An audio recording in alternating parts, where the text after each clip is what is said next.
Madam आज सज धज कर अपने रिश्तेदार की शादी में जा रही थी। ड्यूटी से पहले ही देर हो चुकी थी और अब शादी में पहुंचने में भी देरी हो रही थी। समय की कमी के कारण वह तेजी से गाड़ी चला रही थी, लेकिन अचानक उनकी कार का पीछे का टायर डगमगाने लगा। उतर कर देखा तो टायर पंक्चर था। एसपी मैडम ने मन ही मन सोचा, आज तो देरी पर देरी होने वाली है। और ऊपर से उनका ड्राइवर भी आज साथ नहीं था। तभी नजर घुमाई तो पास में ही एक पंक्चर की दुकान दिखाई दी। उन्होंने भगवान को धन्यवाद दिया। धन्यवाद भगवान, आपने पास ही मदद भेज दी। एसपी मैडम जल्दी जल्दी उस दुकान पर गईं और पंक्चर वाले से कहा, मुझे शादी में जल्दी पहुंचना है, कृपया मेरी गाड़ी का टायर जल्दी से ठीक कर दीजिए। दुकान पर मौजूद एक बूढ़े ने कहा, मैडम बस 5 मिनट बैठ जाइए, मेरा कारीगर आता ही होगा। करीब 5 मिनट बाद एक मास्क पहने मजदूर वहां आया और टायर निकालकर पंक्चर बनाने लगा। एसपी मैडम उसकी ओर देख रही थी। उन्हें अंदर से कुछ अजीब सा महसूस हो रहा था। उन्होंने पूछा, तुमने मास्क क्यों लगाया है? मजदूर बोला, मुझे सर्दी है और धूल मिट्टी से एलर्जी है, इसलिए मास्क पहना है। एसपी मैडम को शक हुआ। उन्होंने सख्त लहजे में कहा, जरा मास्क उतारो। पहले तो मजदूर ने मना किया, लेकिन एसपी मैडम के गुस्से पर मजबूर होकर उसने मास्क उतार दिया। और जैसे ही मास्क उतरा, एसपी मैडम के पैरों तले जमीन खिसक गई। वह हक्का बक्का रह गई, क्योंकि वह मजदूर कोई और नहीं बल्कि उनका पति था, जो 16 साल पहले एक हादसे में मरा हुआ माना गया था। एसपी मैडम ने कांपती आवाज में पूछा, तुम जिंदा हो? यह कैसे हो सकता है? इतने सालों तक मुझसे दूर क्यों थे? मजदूर चुप रहा, आंखें झुका ली और फूट फूट कर रोने लगा। एसपी मैडम ने कहा, रो क्यों रहे हो? सच बताओ, आखिर यह सब कैसे हुआ? तब मजबूर होकर मजदूर ने सच बताया, एक ऐसा सच जिसे सुनकर आपके भी आंखों से आंसू निकल पड़ेंगे। तो दोस्तों, पूरी कहानी को विस्तार से जानेंगे तो वीडियो में लास्ट तक बने रहें और वीडियो को लाइक करके चैनल को सब्सक्राइब कर दें।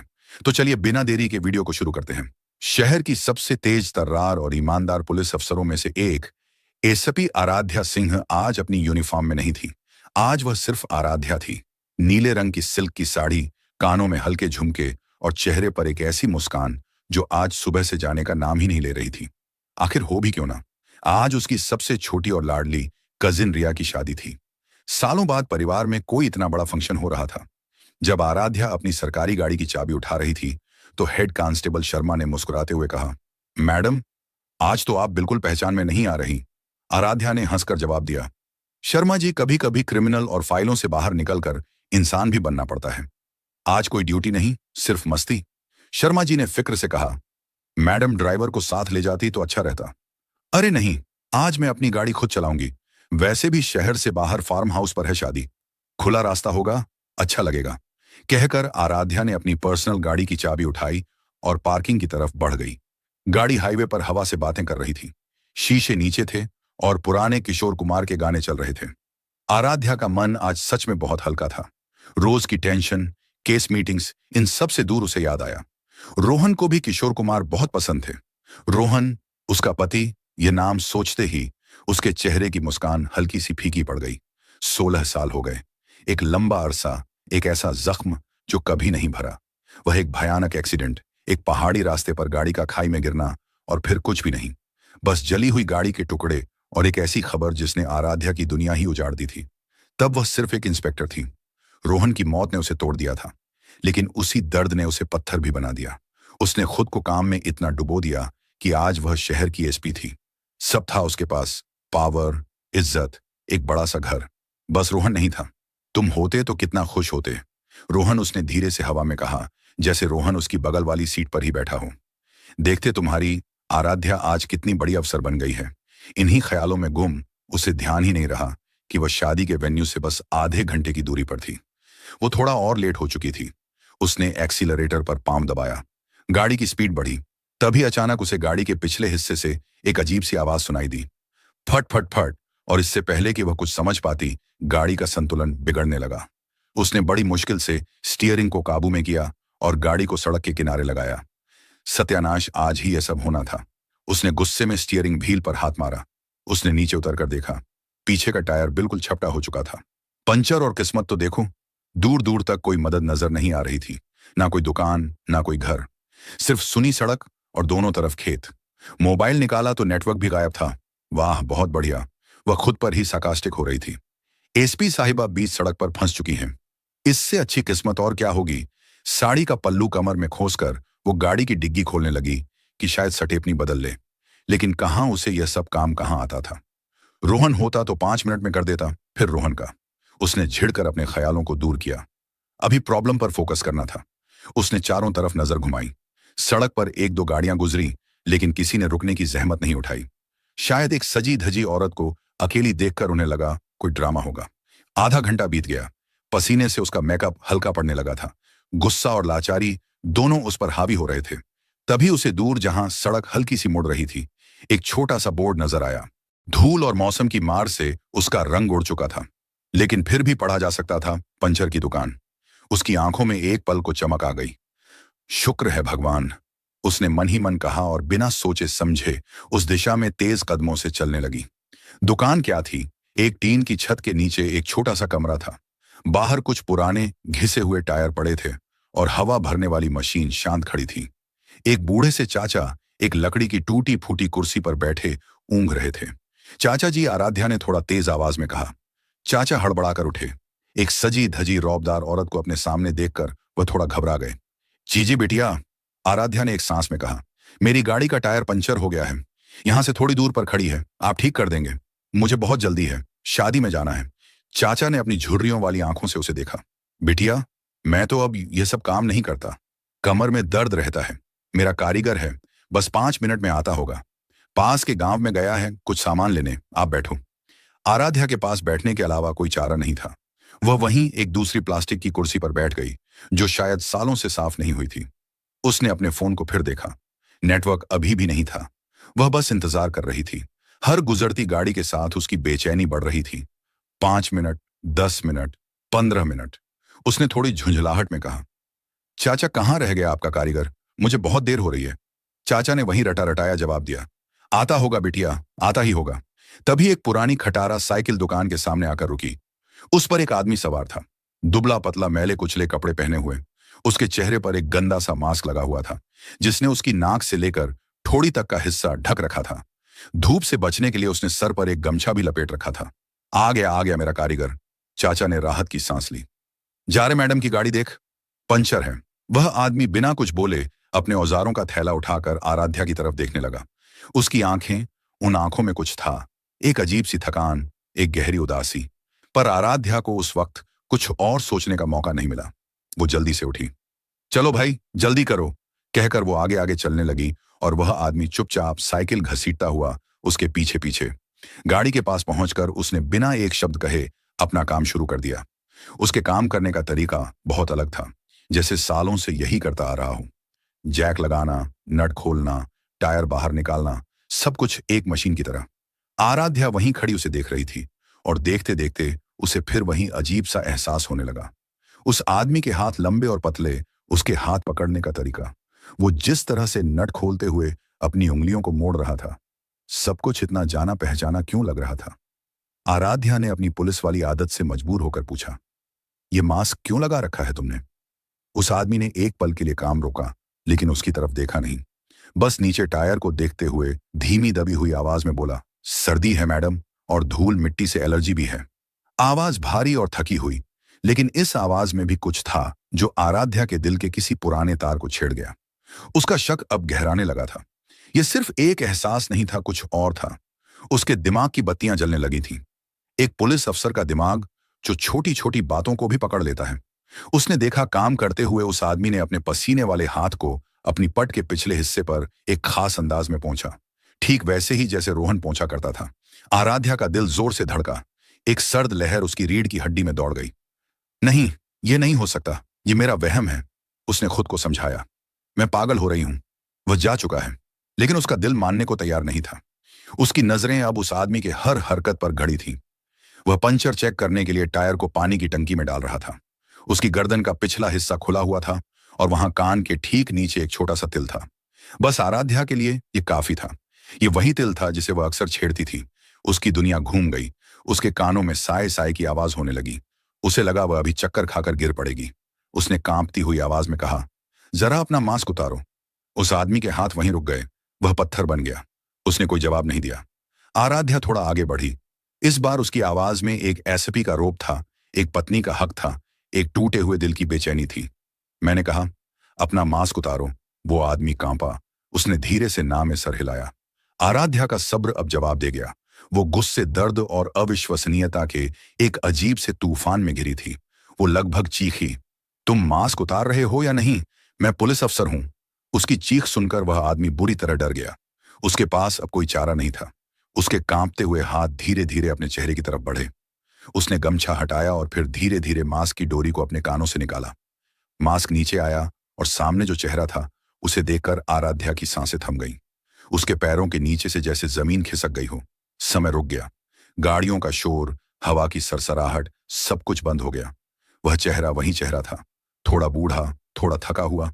गाल पिचक गए थे, आंखों के नीचे गहरे गड्ढे थे, माथे पर लकीरें खींच गई थीं और एक गाल पर एक लंबा सा चोट का निशान भी था। लेकिन वो आंखें वही थीं। वो नाक, वो होंठ, वो रोहन था। उसका रोहन जिंदा आराध्या के मुंह से एक शब्द नहीं निकला। वो बस पत्थर की मूर्ति बनी उसे देखती रही। उसका दिमाग सुन्न हो चुका था। 16 साल पहले जिस इंसान का उसने अपने हाथों से अंतिम संस्कार किया था, वह आज उसके सामने एक पंचर बनाने वाले मजदूर के रूप में खड़ा था। रोहन की आंखें आराध्या से नहीं मिल पा रही थीं। वह बस जमीन को घूर रहा था और फिर 16 सालों से दबा हुआ एक बांध टूट गया। उसकी आंखों से आंसू झरझर बहने लगे। वह कुछ बोल नहीं पाया, बस वही जमीन पर बैठकर बच्चों की तरह फूट फूट कर रोने लगा। उसकी हिचकियां पूरे माहौल में गूंज रही थीं। उसका रोना देखकर आराध्या भी होश में आई। उसके खुद के आंसू अब बहने लगे थे। वह धीरे धीरे उसके पास गई और उसके सामने घुटनों पर बैठ गई। उसने अपना कांपता हुआ हाथ बढ़ाकर उसके कंधे को छुआ। रोहन, उसके मुंह से एक सवाल की तरह फुसफुसाहट निकली, तुम जिंदा हो? यह कैसे हो सकता है? रोहन ने कोई जवाब नहीं दिया, बस रोता रहा जैसे अपने आंसुओं में 16 साल का हर दर्द बहा देना चाहता हो। आराध्या ने उसे झकझोर दिया, रो क्यों रहे हो? मुझे बताओ, मुझे सच बताओ। तुम जिंदा कैसे हो? और तुम इतने सालों तक मुझसे दूर क्यों थे? तुम्हें पता है मैंने ये 16 साल कैसे गुजारे हैं? तुम्हें पता है मैं हर पल, हर सांस में मरी हूं? उसका हर सवाल एक तीर की तरह था जो रोहन के दिल में धंस रहा था। लेकिन वह चुप था। उसकी चुप्पी आराध्या को पागल कर रही थी।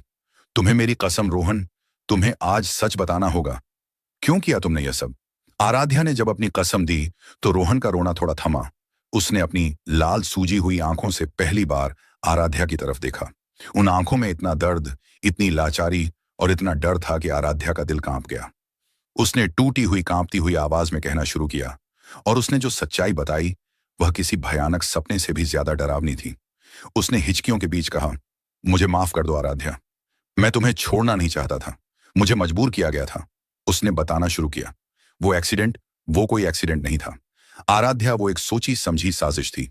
तुम्हें याद है मेरे मरने से कुछ महीने पहले मैं नासिक में एक बड़े सरकारी हाईवे प्रोजेक्ट पर काम कर रहा था। आराध्या ने हाँ में सर हिलाया। मैं एक सिविल इंजीनियर था आराध्या, मेरा काम सिर्फ नक्शे और कंस्ट्रक्शन देखना था। लेकिन मुझे कुछ गड़बड़ लगी। जो मटेरियल इस्तेमाल हो रहा था वह बहुत घटिया था, सीमेंट, सरिया, सब कुछ। मैंने जब गहराई में छानबीन की तो मेरे होश उड़ गए। उस पूरे प्रोजेक्ट की एड में मुंबई का सबसे बड़ा गैंगस्टर पाटिल अपना काला पैसा सफेद कर रहा था और साथ ही करोड़ों का सरकारी माल भी खा रहा था। आराध्या का चेहरा सफेद पड़ गया। पाटिल एक ऐसा नाम जिसे सुनकर बड़े बड़े पुलिस वालों के पसीने छूट जाते थे। वह उसे सालों से पकड़ने की कोशिश कर रही थी, लेकिन वह हमेशा कानून के शिकंजे से बच निकलता था। रोहन ने आगे कहा, मैं ईमानदार था, मैंने सारे सबूत इकट्ठे कर लिए। मैं अगले ही दिन पुलिस को सब कुछ बताने वाला था, लेकिन शायद पाटिल के आदमी हर जगह थे। उस रात जब मैं साइड से लौट रहा था तो मुझे अगवा कर लिया गया। मुझे पाटिल के सामने ले जाया गया। वह हंसा।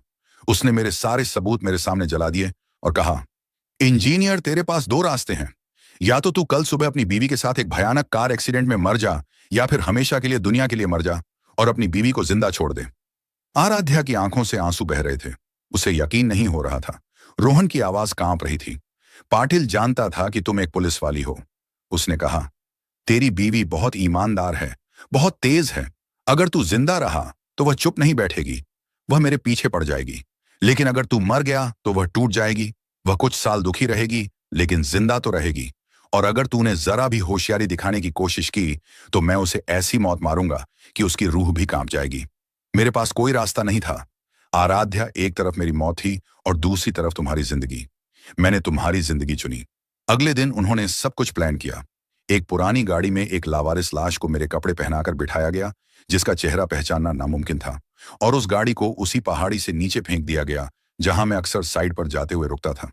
मुझे दूर एक पहाड़ी पर खड़ा करके अपनी आंखों से अपनी मौत का तमाशा देखने के लिए मजबूर किया गया। मैं चीखना चाहता था, चिल्लाना चाहता था, लेकिन मेरे मुंह पर हाथ बंधे थे। मैंने तुम्हें देखा था आराध्या, जब तुम खबर सुनकर वहां पहुंची थी। तुम्हारा रोना, तुम्हारी हालत, मैं वहीं मर जाना चाहता था। यह सुनकर आराध्या की आत्मा तक कांप उठी। वह उस मंजर को सोचकर ही सहर उठी। उसके बाद पाटिल के आदमियों ने मुझे एक ट्रक में डाला और कहीं दूर एक अनजान शहर में फेंक दिया। उन्होंने मुझे धमकी दी कि अगर मैंने कभी भी अपनी पहचान जाहिर करने की या तुमसे संपर्क करने की कोशिश की तो वह तुम्हें ढूंढकर मार देंगे। मेरे पास ना पैसे थे, ना कोई पहचान। मैं रोहन नहीं था, मैं एक जिंदा लाश था। मैंने 16 साल आराध्या, 16 साल इसी डर में गुजारे हैं। मैंने हर तरह का काम किया, मजदूरी की, होटलों में बर्तन धोए और आखिर में यह पंचर बनाने का काम सीखा। मैं एक शहर से दूसरे शहर भटकता रहा ताकि कोई मुझे पहचान ना सके। मैं हर रोज अखबार में, टीवी पर तुम्हारी खबर ढूंढता था। जब तुम इंस्पेक्टर से एसपी बनी तो मैं उस दिन पूरी रात रोया था, खुशी से भी और इस बात के गम में भी कि मैं तुम्हारे साथ नहीं हूं। मैं तुम्हें दूर से देखता था आराध्या। कभी कभी मैं तुम्हारे शहर आता था, सिर्फ तुम्हारी एक झलक पाने के लिए। तुम्हें तुम्हारी गाड़ी में, तुम्हारी यूनिफॉर्म में देखकर मेरा सीना गर्व से चौड़ा हो जाता था। लेकिन अगले ही पल यह एहसास कि मैं तुम्हारे पास नहीं आ सकता मुझे मार डालता था। उसने अपने गाल का निशान छुआ। यह निशान भी पाटिल के एक आदमी ने दिया था जब उसने मुझे एक बार तुम्हारे घर के आसपास भटकते हुए देख लिया था। उस दिन के बाद से मैंने तुम्हारे शहर आना भी छोड़ दिया। तो फिर आज तुम यहां कैसे? आराध्या ने सिसकते हुए पूछा। पाटिल रोहन ने कहा, 3 महीने पहले मैंने खबर में पढ़ा कि वह एक गैंग वॉर में मारा गया। उस दिन मुझे लगा जैसे मैं आजाद हो गया। 16 साल की कैद खत्म हो गई। मैं पिछले 3 महीने से हिम्मत जुटा रहा था कि तुम्हारे पास आऊं। लेकिन कैसे आता आराध्या? किस मुंह से तुम एक इतनी बड़ी एसपी और मैं एक फटा पुराना हारा हुआ मजदूर? मुझे शर्म आ रही थी। मैं खुद को तुम्हारे काबिल नहीं समझता था। मैं बस सही वक्त का इंतजार कर रहा था, लेकिन मुझे नहीं पता था कि किस्मत वह हमें इस तरह मिलाएगी। सारी कहानी सुनकर आराध्या अब रो नहीं रही थी, वह सुन्न थी। उसके पति ने उसकी जान बचाने के लिए अपनी पूरी जिंदगी कुर्बान कर दी थी। उसने 16 साल का नर्क झेला था, सिर्फ इसलिए ताकि वह महफूज रह सके। उसने रोहन का चेहरा अपने हाथों में लिया, उसकी आंखों में देखा और कहा, तुमने यह सब अकेले कैसे सहा रोहन? क्यों नहीं सोचा कि मैं तुम्हारे बिना कैसे जीऊंगी? मैं हर पल तुम्हारे साथ था आराध्या। रोहन ने उसके 16 साल की दूरी, 16 साल का दर्द आज उन दोनों के आंसुओं में बह रहा था। शादी, फंक्शन, देरी, सब कुछ बेमतलब हो चुका था। जो खोया हुआ खजाना आज उसे मिला था, उसके आगे दुनिया की हर चीज फीकी थी। उसने रोहन का हाथ पकड़ा और उसे उठाया, उसकी आंखों में देखते हुए कहा, घर चलो रोहन। लेकिन आराध्या, तुम्हारी शादी। आराध्या ने उसकी बात काट दी। मेरी दुनिया की सबसे बड़ी खुशी तो आज पूरी हो गई है। इससे बड़ी कोई शादी नहीं, कोई फंक्शन नहीं। तुम मेरे साथ हो, बस यही काफी है। उसने पंचर टायर को वहीं छोड़ा, रोहन को अपनी गाड़ी में बिठाया। आज स्टीयरिंग व्हील पर आराध्या के हाथ थे और बगल की सीट पर 16 साल बाद उसका रोहन बैठा था।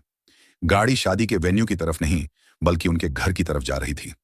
एक ऐसा घर जो 16 सालों से सिर्फ एक मकान था और आज फिर से घर बनने वाला था। किशोर कुमार का गाना अब भी बज रहा था, चिंगारी कोई भड़के, और आज इस गाने के मतलब उन दोनों के लिए बिल्कुल अलग थे। ये उनके प्यार की चिंगारी थी जो 16 साल के तूफानों के बाद भी बुझी नहीं थी। गाड़ी घर की जानी पहचानी सड़कों से गुजर रही थी। अंदर एक अजीब सी खामोशी थी, लेकिन यह खामोशी शोर मचा रही थी। 16 साल का सन्नाटा आज टूट रहा था। आराध्या बार बार ड्राइविंग करते हुए बगल में बैठे रोहन को देख लेती, जैसे उसे यकीन दिलाना चाहती हो कि यह कोई सपना नहीं है। रोहन की नजरें बाहर थी, लेकिन वह कुछ देख नहीं रहा था। उसकी आंखें तो अपने बीते हुए कल और सामने खड़े आज के बीच की खाई को नाप रही थीं। उसके मैले कपड़े, बड़े हुए बाल और चेहरे की थकान। आराध्या का दिल दर्द से भर गया।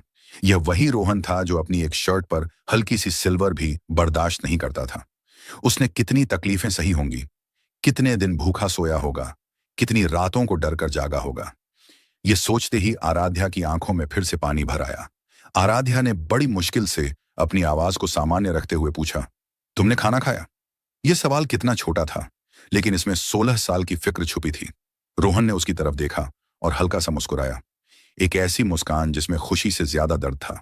सुबह चाय के साथ एक पांव खाया था। बस इस एक लाइन ने आराध्या के सीने में एक और खंजर उतार दिया। उसकी आंखों के सामने वह दिन घूम गए जब वह रोहन के लिए टिफिन तैयार करती थी और वह बच्चों की तरह जिद करता था कि आज ऑफिस नहीं जाना, तुम्हारे हाथ के पराठे खाने हैं। गाड़ी उनके पुराने बंगले के सामने आकर रुकी, वही बंगला जिसे उन्होंने शादी के बाद बड़ी हसरतों से खरीदा था। रोहन ने इसे अपना छोटा सा महल नाम दिया था। हम यहीं रहते हैं? रोहन ने कांपती हुई आवाज में पूछा। आराध्या ने उसका हाथ पकड़ते हुए कहा, यह हमारा घर है रोहन, हमेशा से था और हमेशा रहेगा। रोहन के हाथ कितने खुरदुरे और सख्त हो गए थे। उन हाथों में अब औजारों के निशान थे, ना कि इंजीनियरिंग की किताबों के। आराध्या ने दरवाजा खोला और अंदर दाखिल हुई। रोहन दहलीज पर ही टिक गया, जैसे उसके कदम 16 साल के फासले को पार करने से डर रहे हों। अंदर सब कुछ वैसा ही था, वही सोफा, वही सेंटर टेबल, दीवारों पर वही पेंट। बस चीजें थोड़ी पुरानी हो गई थीं और सामने की दीवार पर उनकी शादी की एक बड़ी सी तस्वीर लगी थी। उसमें रोहन खिलखिलाकर हंस रहा था और आराध्या शर्माते हुए मुस्कुरा रही थी। उस तस्वीर के नीचे एक और तस्वीर रखी थी, जिस पर एक सूखा हुआ हार टंगा था। वह रोहन की तस्वीर थी, जिसके सामने 16 सालों से एक दिया जल रहा था। उस तस्वीर को देखते ही रोहन वहीं जमीन पर बैठ गया। वह अपनी ही तस्वीर पर टंगे हार को देख रहा था। दुनिया के लिए वह मर चुका था, एक याद बन चुका था। आराध्या, मैं तो मर चुका हूं, उसने एक टूटी हुई आवाज में कहा। आराध्या दौड़कर उसके पास आई और उसे उठाया। नहीं रोहन, तुम जिंदा हो। यह सब एक बुरा सपना था जो अब खत्म हो गया है। वह उसे पकड़कर अंदर लाई और सोफे पर बिठाया। रोहन की नजरें किसी बच्चे की तरह पूरे घर को देख रही थीं। वो बुक शेल्फ जिसमें अब भी उसकी इंजीनियरिंग की किताबें रखी थीं, वो बालकनी जहां बैठकर वह दोनों घंटों बातें करते थे। हर चीज एक याद थी, हर कोना एक कहानी कह रहा था। आराध्या दौड़कर किचन में गई और उसके लिए पानी ले आई। उसने रोहन के हाथ में गिलास थमाया। रोहन ने पानी पिया और फिर आराध्या की तरफ देखा, जो जमीन पर उसके पैरों के पास बैठ गई थी। रोहन ने पूछा, तुम्हारी यूनिफॉर्म कहाँ है? आराध्या को समझ नहीं आया। वो अलमारी में है। क्यों? मतलब आज तो तुम साड़ी में हो, मैं तो तुम्हें हमेशा यूनिफॉर्म में ही देखने की कल्पना करता था। अखबार में, टीवी पर हमेशा एक रौबदार एसपी के रूप में। आराध्या मुस्कुराई। आज तुम्हारी एसपी नहीं, सिर्फ तुम्हारी आराध्या घर लौटी है रोहन। यह सुनकर रोहन की आंखों में एक अजीब सी शर्मिंदगी तैर गई। उसने अपनी नजरें झुका ली। मैं तुम्हारे लायक नहीं हूं आराध्या। तुम कहां एक इतनी बड़ी अफसर और मैं एक मामूली पंचर वाला। लोग क्या कहेंगे? डिपार्टमेंट क्या सोचेगा? यही वह डर था जो उसे इतने महीनों से खाए जा रहा था। यही वह शर्म थी जिसने उसे आजाद होने के बाद भी अपनी पत्नी के पास आने से रोके रखा था। आराध्या ने उसका चेहरा ऊपर उठाया। लोग क्या कहेंगे, यह मैंने सोचना छोड़ दिया है। रोहन और डिपार्टमेंट वो मेरा परिवार है। वह समझेगा और अगर नहीं भी समझा तो मुझे परवाह नहीं। यह वर्दी, यह कुर्सी, यह सब तुम्हारे बिना मेरे लिए बेमतलब थे। मैंने यह सब इसलिए हासिल किया ताकि खुद को व्यस्त रख सकूं, तुम्हारे गम को भुला सकूं। लेकिन सच तो यह है कि मैं एक पल के लिए भी तुम्हें नहीं भूली। उसने रोहन के हाथ अपने हाथ में ले लिए। तुम मेरे लिए क्या हो, यह सिर्फ मैं जानती हूं। तुमने मेरी जान बचाने के लिए अपनी जिंदगी दांव पर लगा दी। इससे बड़ा और महान कोई काम नहीं हो सकता। मेरी नजर में तुम किसी हीरो से कम नहीं हो। रोहन की आंखों से फिर आंसू बहने लगे, लेकिन इस बार यह दर्द के नहीं, राहत के आंसू थे। उसने पूछा, लेकिन अब आगे क्या होगा आराध्या? यह सब इतना आसान नहीं होगा। दुनिया के लिए मैं एक मुर्दा हूं। मेरा डेथ सर्टिफिकेट बना हुआ है, बैंक अकाउंट बंद हो चुके हैं, मेरी कोई पहचान नहीं है। मैं कानूनी तौर पर इस दुनिया में एग्जिस्ट ही नहीं करता। अब आराध्या एक एसपी की तरह सोच रही थी। यह सिर्फ एक भावनात्मक मामला नहीं था, यह एक बहुत बड़ी कानूनी उलझन थी। एक आदमी जो 16 साल से मृत है, उसे वापस जिंदा कैसे साबित किया जाएगा? मीडिया में यह खबर आग की तरह फैलेगी। एसपी का पति निकला, जिंदा 16 साल से छिपाकर रखी पहचान। न जाने कैसी कैसी सुर्खियां बनेंगी। उसकी अपनी नौकरी पर भी आंच आ सकती थी। मुझे पता है, मुश्किल है। आराध्या ने एक गहरी सांस लेते हुए कहा, बहुत मुश्किल। हमें हर कदम बहुत सोच समझकर उठाना होगा। सबसे पहले हमें तुम्हें एक नई पहचान देनी होगी, या यूं कहें कि तुम्हारी पुरानी पहचान वापस दिलानी होगी। कैसे? मैं अपने सबसे भरोसेमंद लोगों से बात करूंगी। हमें कोर्ट में जाना होगा, डीएनए टेस्ट होंगे, गवाहियां होंगी। पाटिल मर चुका है, लेकिन उसके गैंग के कुछ लोग अब भी जिंदा हैं। हमें साबित करना होगा कि तुम्हें धमकी दी गई थी और तुम्हारी मौत को प्लान किया गया था। इसमें वक्त लगेगा रोहन, बहुत वक्त और बहुत हिम्मत। रोहन का चेहरा यह सब सुनकर पीला पड़ गया। कोर्ट, कचहरी, गवाह, यह सब उसके लिए एक बुरे सपने जैसा था। वह तो बस एक शांत जिंदगी जीना चाहता था। कख्या, हम ये सब चुपचाप नहीं कर सकते। कहीं दूर चले जाएं, एक नई जिंदगी शुरू करें, उसने एक बच्चे की तरह पूछा। आराध्या ने प्यार से उसका सर सहलाया। हम भाग नहीं सकते रोहन, हमने कुछ गलत नहीं किया है। तुम एक पीड़ित हो, अपराधी नहीं। हम दुनिया का सामना करेंगे एक साथ। मैं तुम्हें तुम्हारा नाम, तुम्हारी इज्जत, तुम्हारी जिंदगी वापस दिलाऊंगी। यह मेरा तुमसे वादा है। उसकी आवाज में इतनी दृढ़ता थी कि रोहन को भी हिम्मत मिली। उसे लगा कि अब वह अकेला नहीं है। उसकी आराध्या उसके साथ है, उसकी ढाल बनकर। ठीक है, उसने कहा, जैसा तुम कहोगी। आराध्या उठी। पहले तुम नहा लो, मैं तुम्हारे लिए कुछ कपड़े निकालती हूं। वह अलमारी की तरफ गई और एक पुराना ट्रंक खोला। इसमें उसने रोहन के सारे कपड़े और सामान सहेज कर रखे थे। उसकी घड़ियां, उसका वॉलेट, उसकी किताबें, सब कुछ। उसने रोहन के पसंदीदा कपड़ों में से एक कुर्ता पायजामा निकाला। जब रोहन नहाकर बाहर आया तो वह बिल्कुल अलग लग रहा था। साफ कपड़ों में उसका थका हुआ चेहरा भी दमक रहा था। आराध्या बस उसे देखती रह गई। मैंने चाय बनाई है, उसने कहा। तुम्हारे हाथ की अदरक वाली चाय पिए सालों हो गए, रोहन ने कहा और मुस्कुराया। दोनों बालकनी में आकर बैठे। शाम ढल रही थी, सूरज डूब रहा था और आसमान में नारंगी रंग फैल रहा था। दोनों चुपचाप चाय पी रहे थे, लेकिन आज उनकी खामोशी में सुकून था। रोहन ने धीरे से कहा, हमें मम्मी पापा को भी बताना होगा। अपने माँ बाप का ख्याल आते ही उसका दिल भारी हो गया। आराध्या ने उसका हाथ थामा। हाँ, बताना होगा। उनके लिए यह किसी झटके से कम नहीं होगा, लेकिन खुशी का झटका होगा। हम कल सुबह ही उनके पास चलेंगे। उस रात 16 साल बाद रोहन अपने कमरे में अपने बिस्तर पर सोया। आराध्या पूरी रात उसके पास बैठी रही, बस उसे देखती रही। उसे डर था कि अगर उसने आंखें बंद की तो यह सपना टूट जाएगा और रोहन फिर गायब हो जाएगा। सुबह जब सूरज की पहली किरण कमरे में आई तो रोहन की आंख खुली। उसने देखा आराध्या कुर्सी पर ही बैठे बैठे सो गई थी और उसका सर बिस्तर के किनारे पर था। रोहन ने धीरे से उठकर उसके माथे को चूमा। आराध्या की आंख खुल गई। दोनों ने एक दूसरे को देखा और मुस्कुराए। तैयार हो एक नई लड़ाई के लिए? आराध्या ने पूछा। रोहन ने उसका हाथ कसकर पकड़ लिया। जब तक तुम साथ हो मैं हर लड़ाई के लिए तैयार हूं। तो दोस्तों, आज के लिए बस इतना ही। तो कैसी लगी आपको यह कहानी, एक ऐसी जिंदगी जिसे उन्होंने मौत के मुंह से छीनकर वापस पाया था। रास्ता मुश्किलों से भरा था, लेकिन आज उनके पास एक दूसरे का साथ था और इसी साथ में उनकी सबसे बड़ी ताकत छुपी थी। दुनिया से लड़ने का सफर अब शुरू हो चुका था। तो दोस्तों, कहानी तो खत्म हो गई, लेकिन मुझे यकीन है कि आराध्या और रोहन के इमोशंस अब भी आपके दिलों में कहीं ना कहीं महसूस हो रहे होंगे। जरा एक पल के लिए आंखें बंद करके सोचिए, 16 साल क्या आज के इस दौर में जहां रिश्ते पल भर में बनते और टूटते हैं। कोई किसी के लिए अपनी पूरी जिंदगी, अपनी पहचान, अपना वजूद, सब कुछ मिटा सकता है। यह सिर्फ एक कहानी नहीं है, यह उस त्याग की एक मिसाल है जो शायद किताबों में ही अच्छा लगता है, पर रोहन ने इसे हकीकत में जी कर दिखाया। अब मैं यह सवाल आप पर छोड़ता हूं। आप सब मुझे कमेंट्स में यह जरूर बताइएगा, अगर आप रोहन की जगह होते तो क्या आप इतना बड़ा बलिदान दे पाते? और अगर आप आराध्या की जगह होते तो 16 साल बाद अपने पति को इस हाल में देखकर आपका पहला रिएक्शन क्या होता? मुझे आपके जवाबों का इंतजार रहेगा।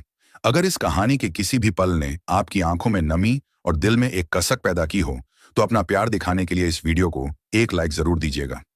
आपके एक लाइक से मुझे और ऐसी कहानियां आप तक लाने की हिम्मत मिलती है। और इस कहानी को अपने दोस्तों और परिवार के साथ शेयर करना बिल्कुल मत भूलिएगा।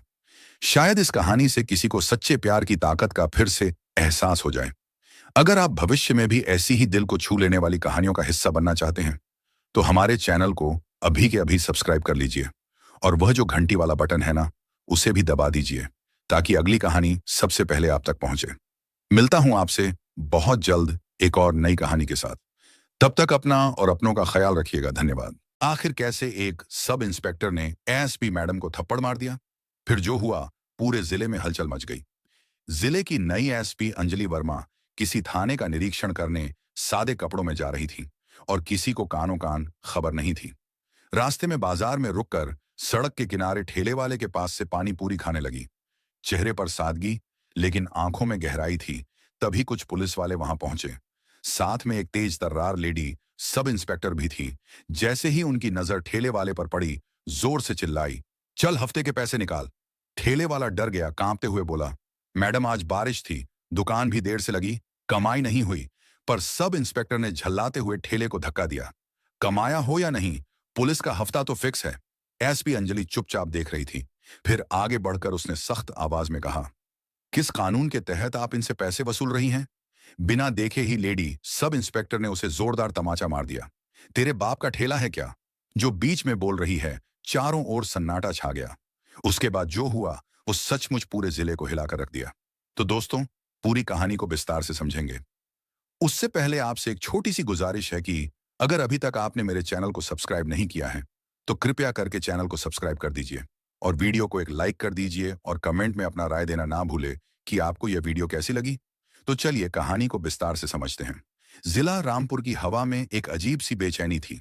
बेचैनी इसलिए नहीं कि कोई बड़ा जुर्म हुआ था, बल्कि इसलिए कि जिले को एक नई एसपी मिली थी। नाम था अंजलि वर्मा। फाइलों में उसका रिकॉर्ड बोलता था, सख्त, ईमानदार और काम करने का तरीका बिल्कुल अलग। उसके आने की खबर से सबसे ज्यादा बेचैनी पुलिस महकमे में ही थी। पुराने जमे जमाए अफसरों और सिपाहियों को पता था कि जब कोई नया अफसर आता है तो कुछ दिनों तक सब कुछ बदल जाता है। दिखावे के लिए ही सही, ईमानदारी का नाटक करना पड़ता है। अंजलि वर्मा ने रामपुर एसपी का चार्ज संभाले हुए 3 दिन हो गए थे। इन 3 दिनों में उसने सिर्फ फाइलें देखी, पुराने केस समझे और अपने मातहत अफसरों से मीटिंग की। हर अफसर उसके सामने यस मैम, बिल्कुल मैम कर रहा था। हर कोई उसे यकीन दिला रहा था कि रामपुर में सब चंगासी क्राइम कंट्रोल में है, पब्लिक खुश है और पुलिस दिन रात सेवा में लगी है। अंजलि अपनी बड़ी सी कुर्सी पर बैठी सामने फाइलों का ढेर था। वो मीटिंग में कहे गए शब्दों को याद कर रही थी। डीएसपी साहब ने कहा था, मैम, हमारे यहां तो पुलिस और पब्लिक का रिश्ता एकदम दोस्ताना है। एक इंस्पेक्टर ने सीना फुलाकर कहा था, मैम, यहां मजाल है कोई आम आदमी को परेशान कर दे। अंजलि के चेहरे पर एक हल्की सी मुस्कान आई, लेकिन उसकी आंखों में वह मुस्कान नहीं पहुंची। वह जानती थी कि बंद कमरों में जो कहानियां सुनाई जाती हैं, असलियत की गलियों में अक्सर उनका दम घुट जाता है। उसने अपने पिता से यही सीखा था, जो खुद एक मामूली हवलदार के पद से रिटायर हुए थे। वह कहते थे, बेटा, वर्दी की असली इज्जत कुर्सी पर नहीं होती है। अगर सच जानना है तो कभी अपनी कुर्सी और वर्दी छोड़कर लोगों के बीच जाकर बैठना। आज वही बात उसके दिलो दिमाग में घूम रही थी। उसने तय कर लिया, अब फाइलों से नहीं, अपनी आंखों से सच्चाई देखने का वक्त आ गया था। शाम के करीब 5 बज रहे थे। आसमान में बादल छाए हुए थे, जिससे दिन में ही शाम का एहसास हो रहा था। अंजलि ने अपनी वर्दी उतारी और एक बहुत ही साधारण सा सलवार सूट पहना। नीला कुर्ता, सफेद सलवार और एक सफेद दुपट्टा बालों को साधारण तरीके से बांध लिया। महंगी घड़ी उतार कर एक पुरानी घड़ी पहन ली। पर्स में सिर्फ कुछ रुपए, एक मोबाइल और सबसे जरूरी चीज उसका आईडी कार्ड बेहद अंदर की जेब में रख लिया। जब वह अपने बंगले से बाहर निकली तो संतरी ने सैल्यूट करने के लिए हाथ उठाया, लेकिन उसे साधारण कपड़ों में देखकर हिचकिचाया। अरे मैम आप, अंजलि ने मुस्कुराकर कहा। शंभू, मैं बस यूं ही बाहर टहलने जा रही हूं, किसी को बताने की जरूरत नहीं है और ना ही कोई गाड़ी चाहिए। शंभू हैरान था, लेकिन अफसर का हुक्म था। अंजलि बंगले के गेट से बाहर निकली और सड़क पर आ गई। एक ऑटो वाले को रोका। भैया, सदर बाजार चलोगे? उसकी आवाज में कोई अफसर ही नहीं थी, बस एक आम लड़की की नरमी थी। ऑटो वाला बोला, हाँ जी बैठिए। ऑटो चल पड़ा। अंजलि बाहर देख रही थी। सरकारी गाड़ी के काले शीशों के पीछे से शहर ऐसा नहीं दिखता था। ऑटो के हिलने डुलने, ट्रैफिक के शोर, लोगों की धक्का मुक्की के बीच उसे शहर की असली धड़कन सुनाई दे रही थी। उसे अच्छा लग रहा था। वो एक अफसर नहीं, रामपुर की एक आम नागरिक बन गई थी। सदर बाजार रामपुर का सबसे भीड़ भाड़ा वाला इलाका था। शाम के वक्त यहां पैर रखने की जगह नहीं होती। छोटी बड़ी दुकानें, ठेलों की कतारें और खरीदारों का शोर दिन में हुई। हल्की बारिश की वजह से हवा में मिट्टी की थोड़ी खुशबू थी। अंजलि ऑटो से उतरी, पैसे दिए और भीड़ में शामिल हो गई। वह इधर उधर घूमती रही, लोगों को देखती रही, उनकी बातें सुनती रही। उसे यह सब अच्छा लग रहा था। तभी उसकी नजर एक कोने में लगे पानी पूरी के ठेले पर पड़ी। ठेले वाला एक अधेड़ उम्र का आदमी था। चेहरे पर मेहनत और चिंता की लकीरें साफ दिख रही थीं। उसका नाम राम भरोसे था। वह बड़ी सफाई से लोगों को पानी पूरी खिला रहा था। उसके पास 2-4 औरतें और बच्चे खड़े हुए थे। अंजलि को भी पानी पूरी खाने का मन हुआ। वो बचपन से ही इसकी शौकीन थी। वो ठेले के पास जाकर खड़ी हो गई। एक प्लेट लगाना भैया। राम भरोसे ने सिर उठाकर देखा। एक भोली भाली सी लड़की खड़ी थी। उसने मुस्कुराकर कहा, हाँ बेटिया, अभी देता हूं। उसने पत्तों के धोने में सूजी के गोलगप्पे फोड़ दिए। उसमें आलू चने का मसाला भरा और चटपटे पानी में डुबोकर अंजलि की तरफ बढ़ा दिया। अंजलि ने पहला गोलगप्पा खाया। वाह, क्या स्वाद है, उसने मन ही मन सोचा। वो दूसरा गोलगप्पा खाने ही वाली थी कि अचानक बाजार में एक जीप के ब्रेक लगने की कर्कश आवाज आई। सब लोगों ने मुड़कर देखा। पुलिस की जीप थी। जीप के रुकते ही बाजार में एक अजीब सी खामोशी छा गई, जैसे किसी शिकारी के आने पर जंगल में जानवर छिप जाते हैं। लोग थोड़ा सहम गए। दुकानदार अपने ठेलों को और सलीके से लगाने लगे। जीप से 4 पुलिस वाले उतरे, 3 आदमी और एक lady. Sub inspector lady. Sub inspector का नाम था मीरा सिंह। मीरा सिंह अपने इलाके में अपनी तेज तर्रार और दबंग छवि के लिए जानी जाती थी। लंबा कद, आंखों पर काला चश्मा, वर्दी एकदम कड़क और हाथ में एक डंडा जिसे वह अक्सर हवा में घुमाती रहती थी। उसके चलने में एक अजीब सी अकड़ थी, जैसे वह किसी थाने की एसआई नहीं, पूरे जिले की मालिक हो। मीरा सिंह की नजर सीधे राम भरोसे के ठेले पर पड़ी। वो अपने सिपाहियों के साथ किसी फिल्मी विलेन की तरह सीधे ठेले के पास आई। जो लोग पानी पूरी खा रहे थे वह डर कर किनारे हो गए। मीरा सिंह ने डंडे से ठेले पर ठक ठक करते हुए कहा, ओए राम भरोसे, निकाल आज का हफ्ता निकाल। राम भरोसे का हंसता हुआ चेहरा एकदम से पीला पड़ गया। उसके हाथ कांपने लगे। उसने हाथ जोड़कर गिड़गिड़ाते हुए आवाज में कहा, मैडम जी, आज कमाई नहीं हुई। सुबह से बारिश हो रही थी, दुकान भी देर से लगाई, बोनी भी ठीक से नहीं हुई है मैडम। मीरा सिंह जोर से हंसी। उसकी हंसी में दया नहीं, अपमान था। कमाई नहीं हुई तो क्या मैं मान लूं? ये जो लोग तेरे ठेले पर मक्खी मार रहे थे, ये फ्री में खा रहे थे? क्या ड्रामा मत कर, चल फटाफट पैसे निकाल। राम भरोसे लगभग रोने वाला हो गया। मैडम, सच कह रहा हूं, घर में बच्ची की तबीयत खराब है, उसकी दवा भी ले जानी है। कल पक्का दे दूंगा मैडम, भगवान कसम। यह सुनकर मीरा सिंह का पारा चढ़ गया। उसका चेहरा गुस्से से लाल हो गया। तेरी हिम्मत कैसे हुई मुझे कल की तारीख देने की? तू मुझे सिखाएगा कि मुझे मेरा पैसा कब मिलेगा, कमाया हो या ना कमाया हो। पुलिस का हफ्ता तो फिक्स है, इसे दिमाग में डाल लेना। इतना कहकर मीरा सिंह ने गुस्से में राम भरोसे के ठेले को एक जोरदार धक्का मार दिया। ठेले पर रखे गोलगप्पे, मसालों के बर्तन, पानी से भरे मटके सब जमीन पर बिखर गए। छटपटा पानी सड़क पर बहने लगा, जैसे वह राम भरोसे के आंसू हों। बेचारा राम भरोसे अपनी बर्बाद हुई दुकान को फटी फटी आंखों से देखने लगा। उसकी दुनिया ही उजड़ गई थी। अंजलि जो थोड़ी दूर खड़ी यह सब देख रही थी, उसका खून खौल उठा। उसने अपने हाथ में पकड़ा हुआ दोना कसकर पकड़ लिया। वो देख रही थी कि कैसे वर्दी का रोब एक गरीब की रोजी रोटी को कुचल रहा था। बाकी लोग चुपचाप देख रहे थे, कोई कुछ नहीं बोल रहा था। डर, सिर्फ डर था सबकी आंखों में। अंजलि से अब और बर्दाश्त नहीं हुआ। वह जानती थी कि अगर आज वह चुप रह गई तो वह अपनी नजरों में ही गिर जाएगी। उसके पिता की आवाज उसके कानों में गूंजी, जब जुल्म करने वाले से ज्यादा बड़ा गुनहगार जुल्म सहने वाला और उसे चुपचाप देखने वाला होता है। वो धीरे धीरे आगे बढ़ी। उसके कदमों में कोई डर नहीं था, बस एक अजीब सी शांति और दृढ़ता थी। वह सीधा मीरा सिंह के सामने जाकर खड़ी हो गई। मीरा सिंह और उसके सिपाही उसे देखकर चौंके। एक साधारण सी लड़की, भला उसकी इतनी हिम्मत कैसे हुई कि वह उनके सामने आकर खड़ी हो जाए? अंजलि ने बहुत ही सीधी लेकिन सख्त आवाज में पूछा, एक्सक्यूज मी ऑफिसर। मीरा ने उसे ऊपर से नीचे तक घूर कर देखा। क्या है? अंजलि ने सड़क पर बिखरे सामान की तरफ इशारा करते हुए कहा, आप इनसे किस कानून के तहत पैसे वसूल रही हैं? और आपको किसने यह हक दिया कि आप इनकी रोजी रोटी को इस तरह बर्बाद करें? अंजलि का सवाल सीधा और सटीक था। यह सवाल सुनते ही मीरा सिंह का अहंकार तिलमिला उठा। आज तक किसी ने उससे ऐसे सवाल करने की जुर्रत नहीं की थी, वह भी एक ऐसी मामूली सी दिखने वाली लड़की ने। मीरा सिंह गुस्से में चिल्लाई, तू कौन होती है मुझसे सवाल करने वाली? बड़ी आई, वकील तेरे बाप का ठेला है क्या जो बीच में बोल रही है? एक सिपाही ने आगे बढ़कर अंजलि को डराना चाहा। ए लड़की, चलती बन यहां से, वरना थाने ले जाकर अक्ल ठिकाने लगा देंगे। लेकिन अंजलि जगह से एक इंच भी नहीं हिली। उसकी आंखें सीधे मीरा सिंह की आंखों में देख रही थी।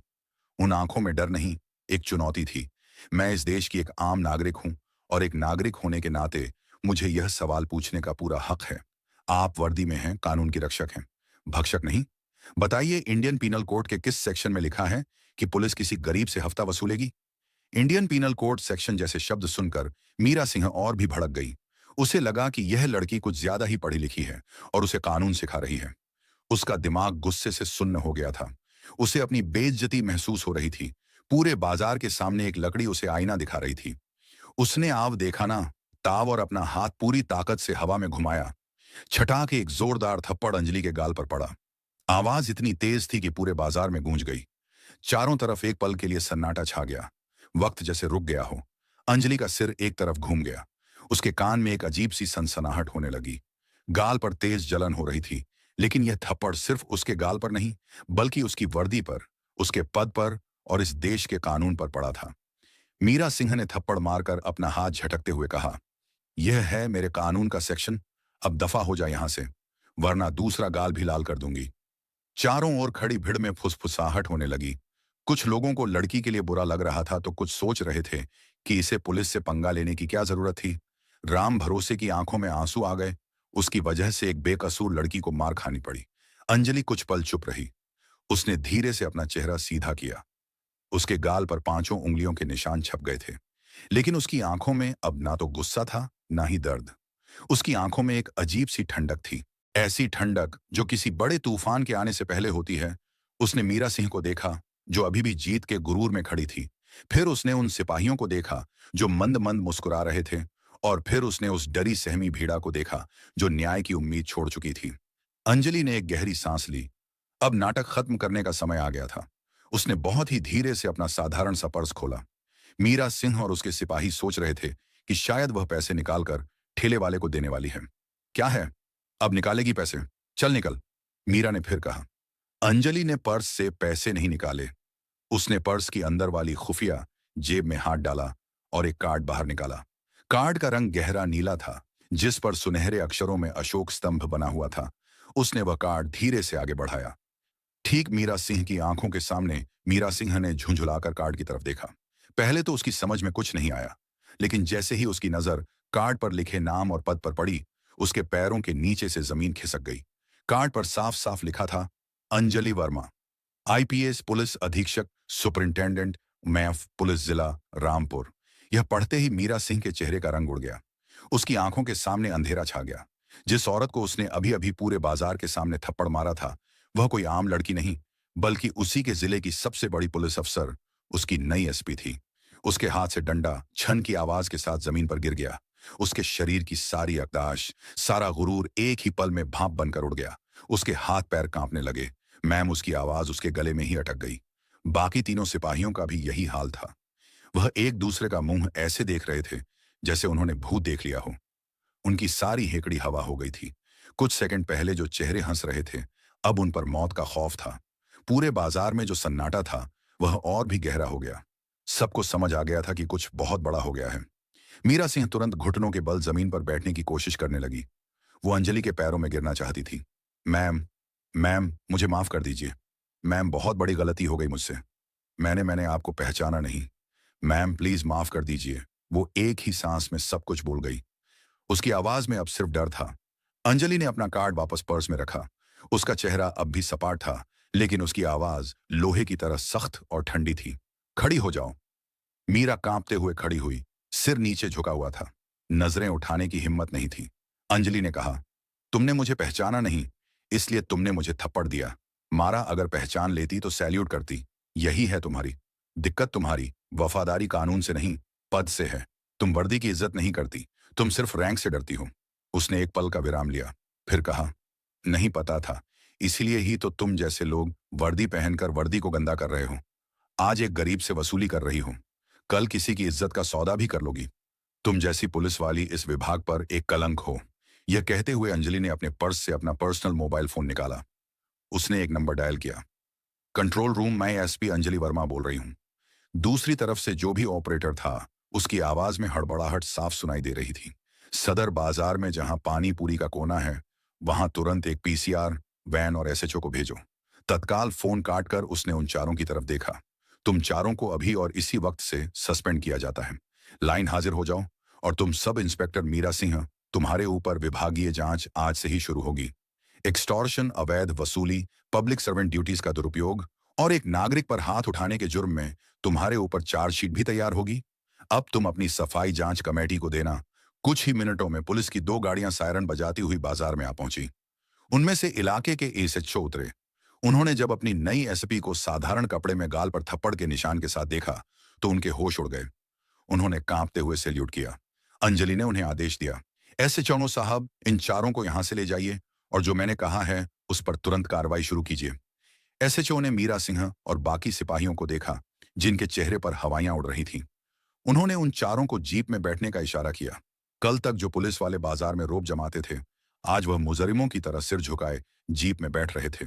जब वह जा रहे थे, तब अंजलि ने मीरा सिंह से आखिरी बार कहा, यह थप्पड़ मुझे नहीं, इस वर्दी को पड़ा है, और इस वर्दी का सम्मान कैसे वापस लाना है, ये मुझे अच्छी तरह पता है। पुलिस की गाड़ियां चली गई। बाजार में अभी भी खामोशी थी, लेकिन अब यह डर की नहीं, आश्चर्य और सम्मान की खामोशी थी। लोगों ने आज तक ऐसा सीन सिर्फ फिल्मों में देखा था। आज वह अपनी आंखों से हकीकत में देख रहे थे। अब अंजलि उस ठेले वाले राम भरोसे की तरफ मुड़ी, जो अभी तक सदमे में खड़ा सब कुछ देख रहा था। उसकी आंखों में आंसू थे, लेकिन अब यह बेबसी के नहीं, कृतज्ञता के थे। अंजलि ने उसके कंधे पर हाथ रखा। उसकी आवाज में अब वही पुरानी नरमी लौट आई थी। बाबा, आपका नाम क्या है? उसने कांपती आवाज में कहा। जी, राम भरोसे। राम भरोसे जी। जो आपका नुकसान हुआ है उसकी भरपाई सरकार करेगी, और आज के बाद आपसे कोई भी पुलिस वाला अगर 1 रुपया भी मांगे या आपको डराए धमकाए तो आप डरना नहीं। आप सीधा मेरे ऑफिस आना। मेरा दरवाजा आपके जैसे शरीफ लोगों के लिए हमेशा खुला है। उसने अपनी जेब से 500 रुपये का एक नोट निकाला और उसकी हथेली पर रख दिया।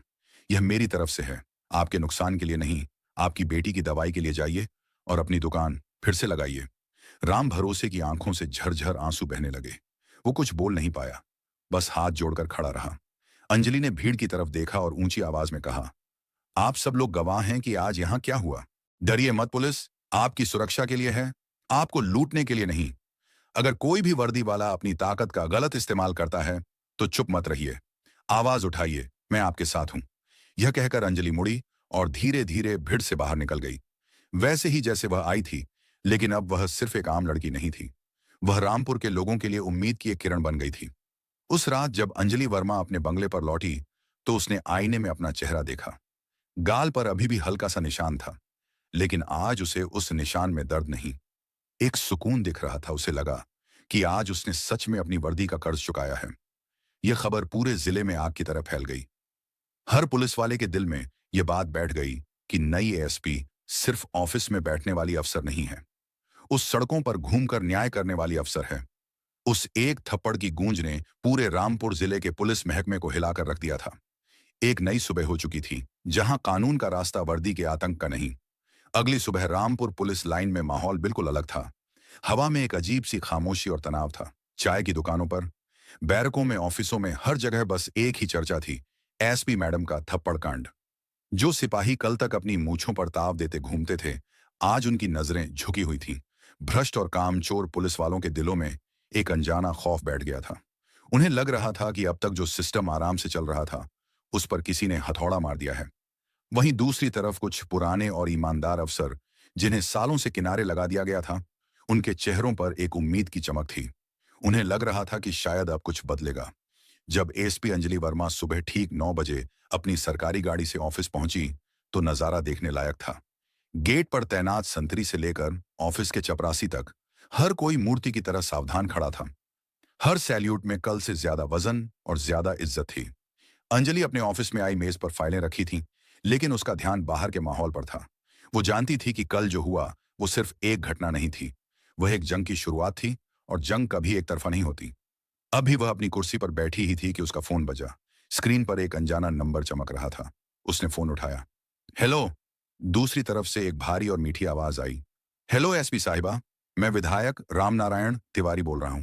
अंजलि सीधी होकर बैठ गई। रामनारायण तिवारी सत्ताधारी पार्टी का दबंग विधायक, जिसका नाम कई विवादों में आता रहता था। जी तिवारी।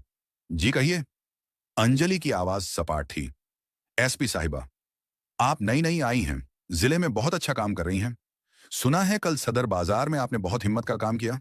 तिवारी की आवाज में शहद जैसी मिठास थी, लेकिन अंजलि को उसमें छिपी चाशनी महसूस हो रही थी। मैं सिर्फ अपनी ड्यूटी कर रही थी। विधायक जी? हाँ हाँ बिल्कुल। पर क्या है ना मैडम, हम सब एक ही सिस्टम का हिस्सा हैं। कभी कभी छोटे मोटे लोगों से गलतियां हो जाती हैं। वह जो सब इंस्पेक्टर थी, मीरा सिंह लड़की है, नादान है, गलती हो गई, अब उसके भविष्य का सवाल है। मैं तो बस यही कहूंगा कि आप बड़ी अफसर हैं, बड़ा दिल रखिए, मामले को थोड़ा ठंडा हो जाने दीजिए। यह सीधी सीधी सिफारिश थी, एक धमकी जिसे बड़ी नरमी से पेश किया जा रहा था। अंजलि के चेहरे पर एक सख्त भाव आया। तिवारी जी, गलती और गुनाह में फर्क होता है। एक गरीब को लूटना और वर्दी पहनकर एक नागरिक पर हाथ उठाना, यह नादानी नहीं, गुनाह है, और गुनाहगार को सजा मिलना कानून का नियम है। मेरे बड़े या छोटे दिल का नहीं। बाकी जांच चल रही है, जो सच होगा सामने आ जाएगा। लेकिन मैडम, मुझे कुछ काम है। तिवारी जी। इतना कहकर अंजलि ने फोन काट दिया। उसने गहरी सांस ली। खेल शुरू हो चुका था। अगले 2-3 दिन बहुत तनाव में बीते। अंजलि ने विभागीय जांच के लिए एक ईमानदार इंस्पेक्टर को नियुक्त किया, लेकिन उस पर भी दबाव आने लगा। पुलिस एसोसिएशन के कुछ पदाधिकारी अंजलि से मिलने आए। उन्होंने दलील दी कि मैडम की कार्यवाही से पूरी फोर्स का मोरल डाउन हो रहा है। मैडम, अगर एक अफसर को बीच बाजार ऐसे सस्पेंड किया जाएगा तो पुलिस काम कैसे करेगी? एक पदाधिकारी ने कहा। अंजलि ने शांति से जवाब दिया, पुलिस का काम अवैध वसूली करना और लोगों को थप्पड़ मारना नहीं है। जो ईमानदारी से काम करेगा उसका मोरल मैं कभी डाउन नहीं होने दूंगी, लेकिन जो वर्दी को दाग लगाएगा उसे बख्शा नहीं जाएगा। पदाधिकारी मुंह लटकाकर चले गए, लेकिन असली पलटवार वहां हुआ जहां अंजलि को सबसे ज्यादा डर था। उस दिन शाम को राम भरोसे अपना ठेला लेकर घर लौट रहा था। रास्ते में एक सुनसान गली में दो बाइक सवारों ने उसे रोक लिया। दोनों ने हेलमेट पहन रखे थे। क्यों बे? राम भरोसे बड़ा हीरो बन रहा है, आजकल एसपी मैडम का खास आदमी हो गया है, एक ने कहा। राम भरोसे डर गया। नहीं नहीं साहब, मैंने कुछ नहीं किया, कुछ नहीं किया। अब करेगा, कल जाकर बयान देगा कि उस दिन तेरी ही गलती थी। तूने ही मैडम से बदतमीजी की थी और एसआई मीरा ने तुझे बचाने की कोशिश की थी। समझ गया। दूसरे ने उसकी कॉलर पकड़कर धमकाया, लेकिन यह तो झूठ है। सच झूठ हम सिखाएंगे तुझे। अगर अपनी और अपने घर में जो बच्ची है उसकी सलामती चाहता है तो वही करना जो कहा गया है, वरना यह ठेला तो क्या, तू भी सड़क पर पड़ा मिलेगा। इतना कहकर उन्होंने उसे एक धक्का दिया और बाइक तेजी से भगा ले गए। राम भरोसे वहीं जमीन पर बैठ गया। उसका पूरा शरीर कांप रहा था। एक तरफ एसपी मैडम का भरोसा था, दूसरी तरफ अपने परिवार की जान का खतरा। एक गरीब आदमी के लिए इंसाफ की लड़ाई कितनी महंगी पड़ सकती, यह उसे आज समझ आया था। अगली सुबह राम भरोसे डरा सहमा एसपी ऑफिस पहुंचा। उसकी हिम्मत नहीं हो रही थी, लेकिन उसे लगा कि अगर वह मैडम को नहीं बताएगा तो यह धोखा होगा। अंजलि ने उसकी हालत देखी और सब समझ गई। उसने उसे पानी पिलाया और बिठाया। घबराइए मत राम भरोसे जी, मुझे पता था कि ऐसा कुछ होगा। आप मुझे सब सच सच बताइए। राम भरोसे ने रोते रोते सब कुछ बता दिया। अंजलि का खून खौल उठा।